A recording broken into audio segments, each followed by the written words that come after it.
intellectual property. And giving 90% of it to a bad distribution system seems silly, ridiculous.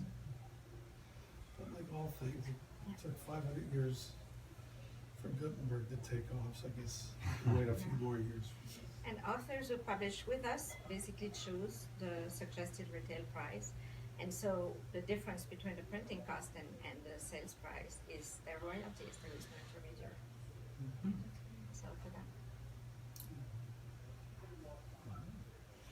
So you all know Sean. I can briefly say that he's an author and filmmaker who writes suspense thrillers with twists of fantasy, mystery, and fabulous. His most recent release is the Mermaid Curse series, which reveals the dark sides of mermaids. As you can see, this is a very maritime novel. In a young adult story that spans generations of women, which I really like about it, that the focus is on women this time. When he's not writing or making documentaries, he enjoys improv theater, travel, and an occasional snorkel with snarks. I guess that's where the inspiration for these dangerous adventures came from. It's part of it, The yeah. sharks. The sharks, yeah. Please give him a warm welcome. Thank you, guys. I'm really grateful for everyone coming tonight, and thankful for Dane Neller and Francoise and the Shakespeare Book Company hosting me here, and for my husband Jerry, who's filming and has supported me through all this. And designed the bookstore, by the way. So there you go. And he designed the bookstore. Yeah, I can't really see it. Oh, wow.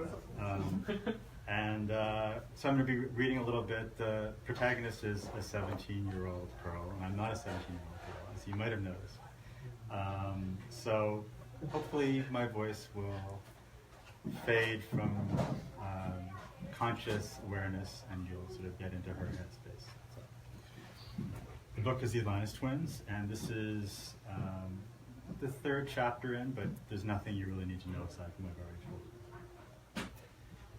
Diving is like riding a bike. Even though I remembered nothing of my life before the rescue, I remembered how to dive deep. I have photos of my twin sister, Alex, and me swimming when we were 3. It wasn't long before we were diving as well. Last month, I was underwater at the pool so long that the lifeguard kicked me out, said I was risking my life. Like, whatever.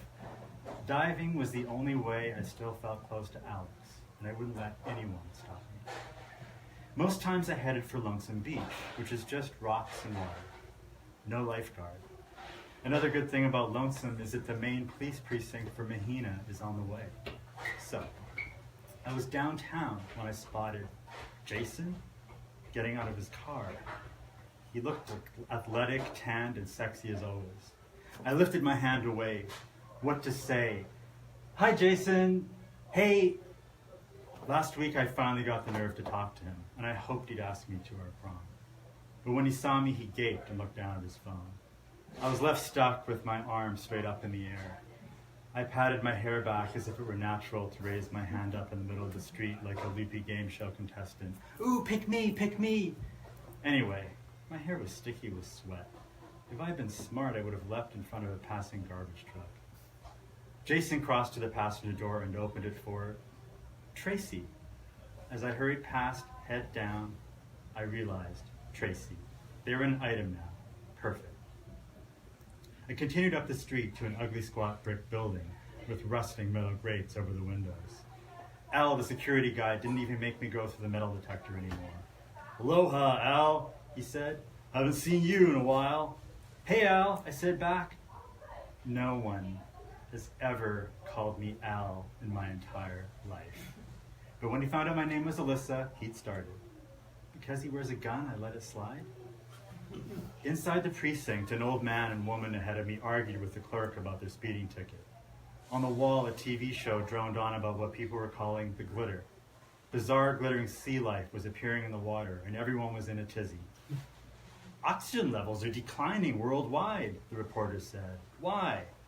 The news cut to a suited woman from Island Incorporated. Nearly 3/4 of the Earth's oxygen is generated by marine life, but phytoplankton is dying, the woman said. And you suspect terrorism? The reporter asked. This may be the most advanced bioterrorist attack the world has faced, she answered. Another woman, a biologist, weighed in. No, this is our planet's way of saying enough. We've abused the oceans to the point that the entire system is breaking down. And the thing is, I tuned out as they argued. Finally, it was my turn. Hi, I'm here about Alex Gray. Your sister. Yes, I recognize you. Detective Patterson finished my question, face deadpan. Do you have any updates? I asked.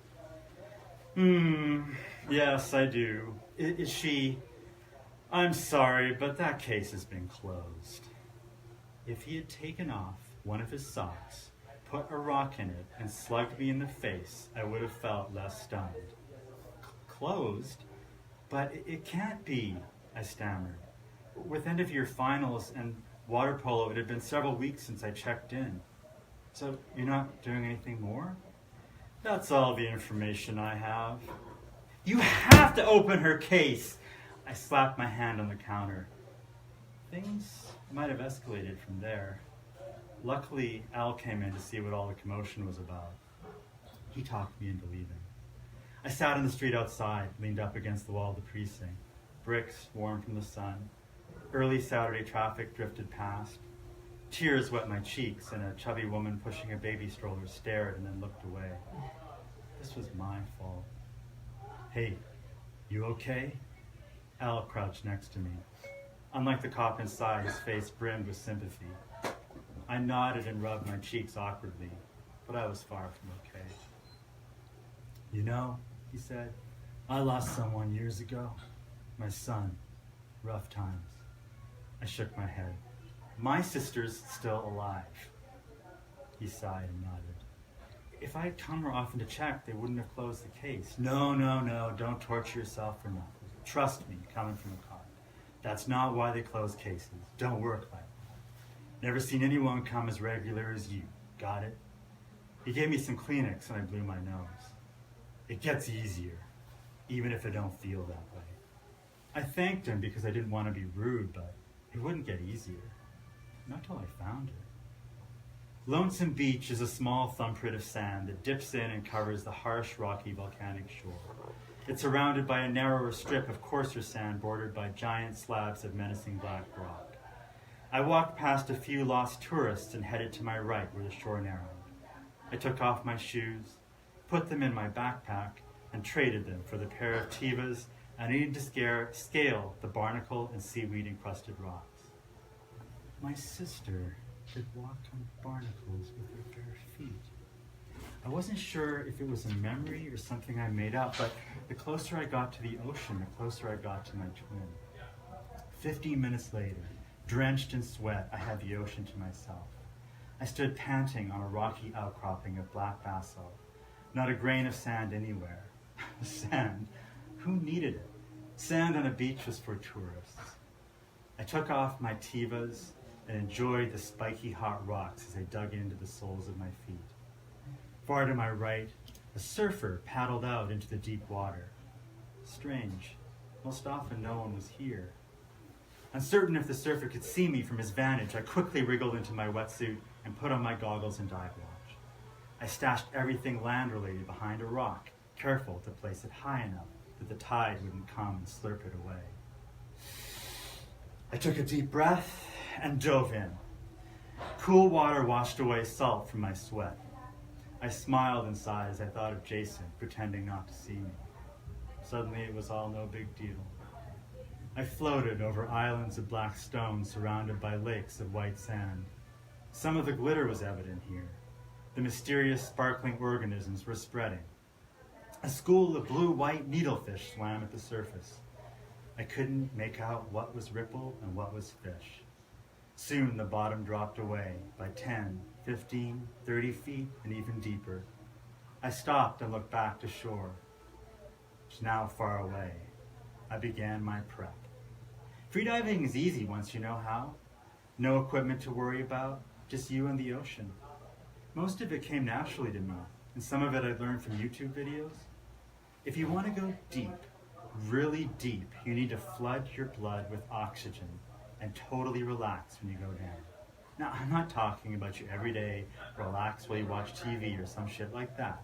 I'm talking about muscles so relaxed you can't tell where muscle starts and water ends. Where you're so relaxed that you have to remember to breathe. And sometimes almost forget. I huffed air on the surface, hyperventilating until rainbow dots danced behind my eyes.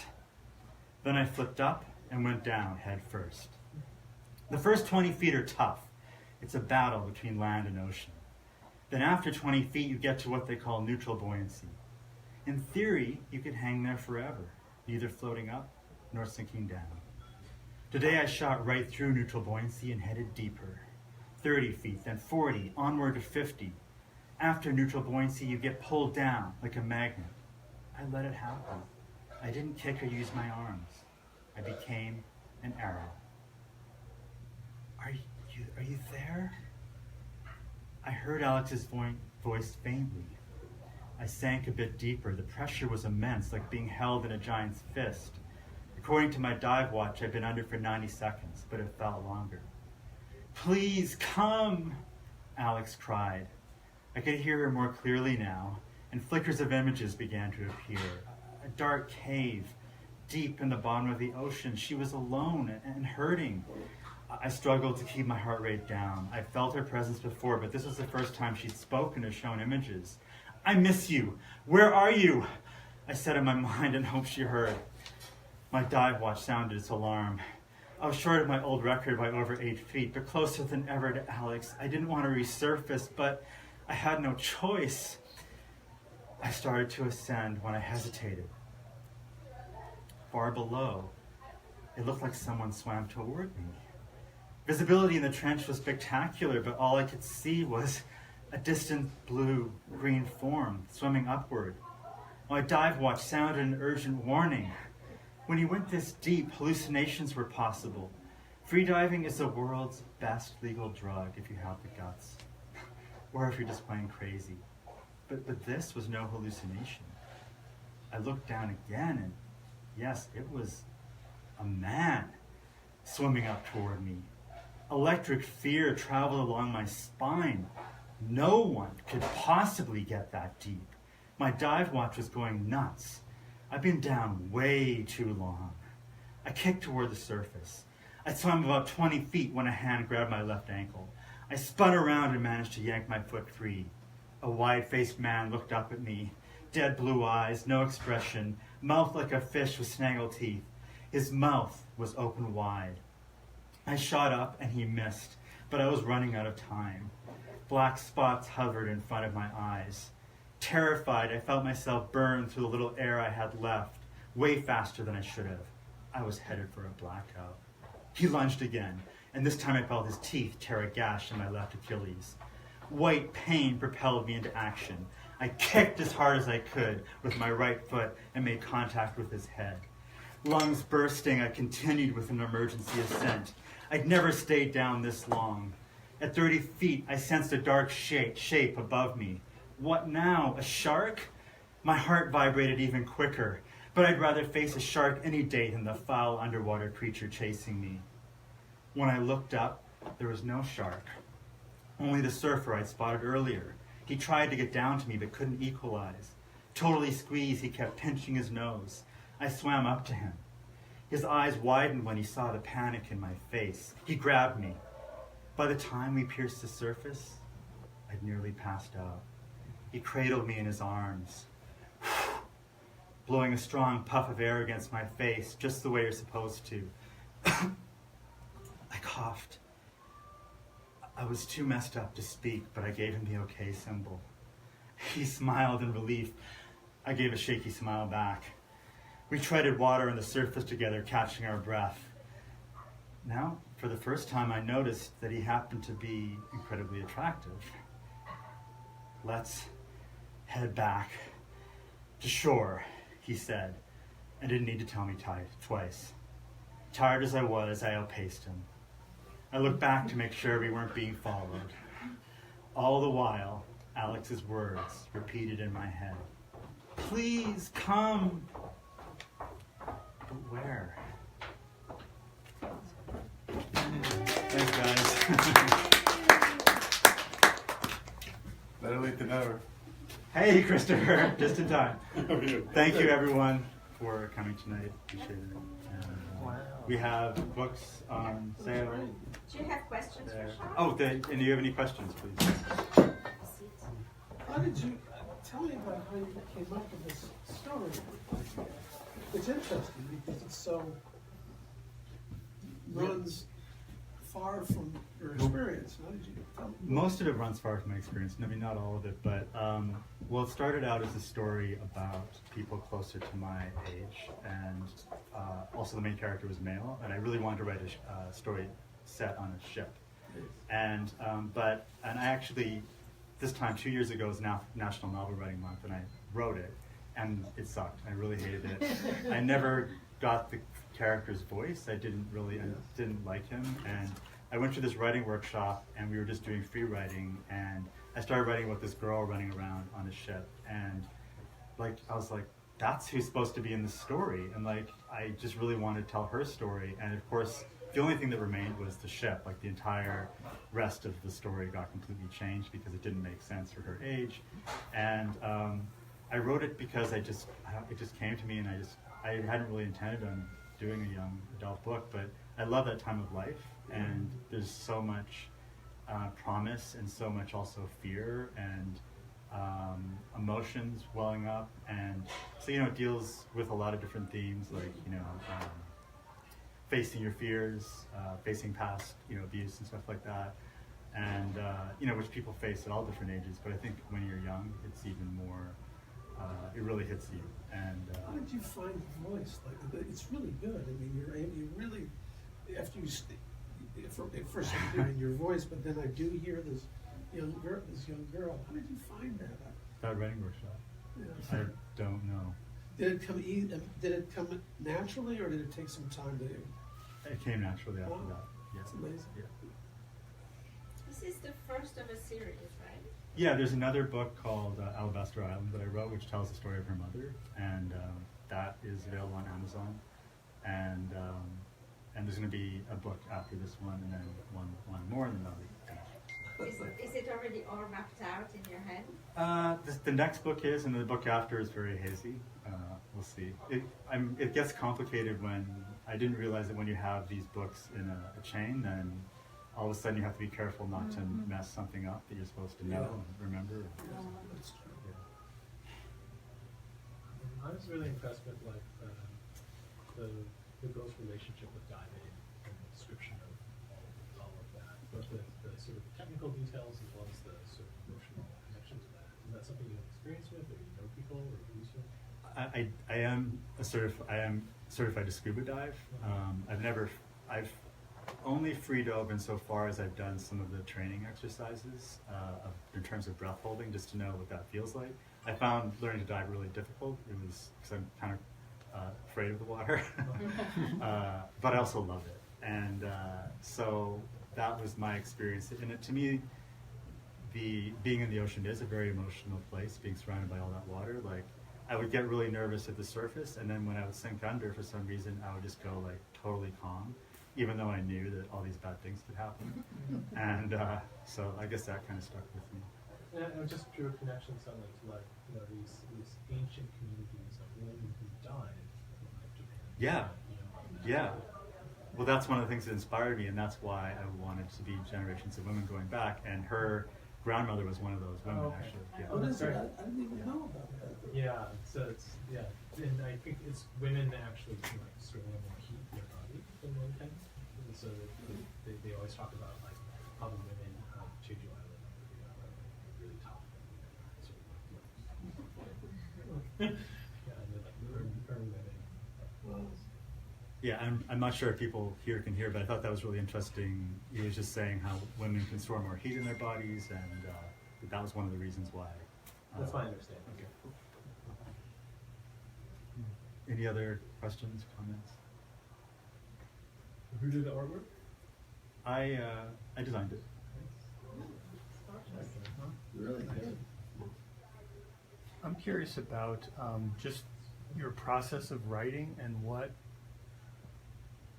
happens at the end. Like you're refining it and revising it, and then at some point you stop and you let it go.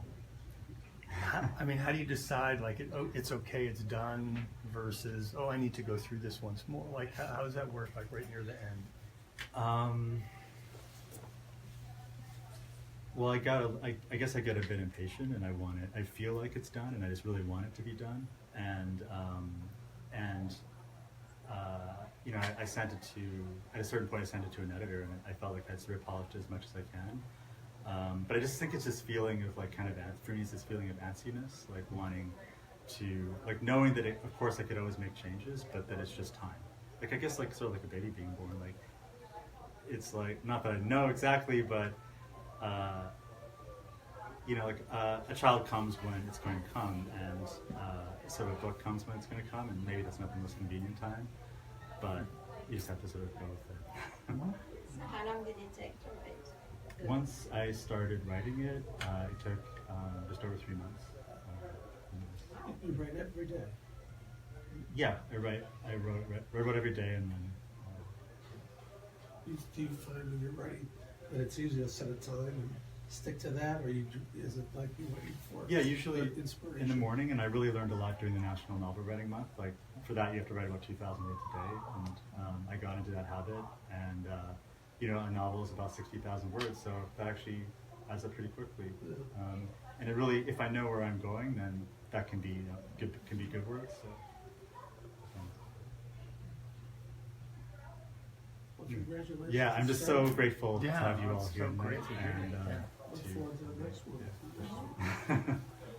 The book is over here for sale, and The author's here, you with can the pen and the author, you can sign it as well. right over there. Yep. If you want to, I don't know if you want to sign over there or at the table, which one? Which is more. I think here is fine. Okay, all right. So I'll go register. What's form? You need a pen, Sean? This is what they call the publishing company because we're. I think so.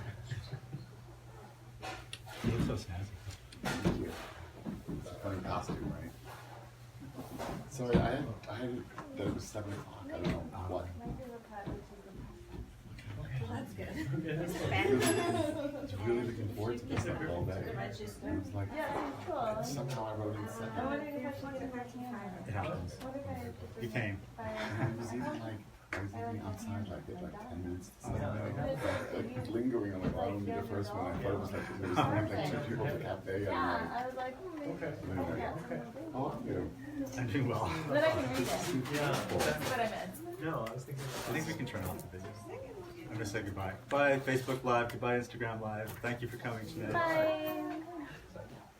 I'm on social media. Wow.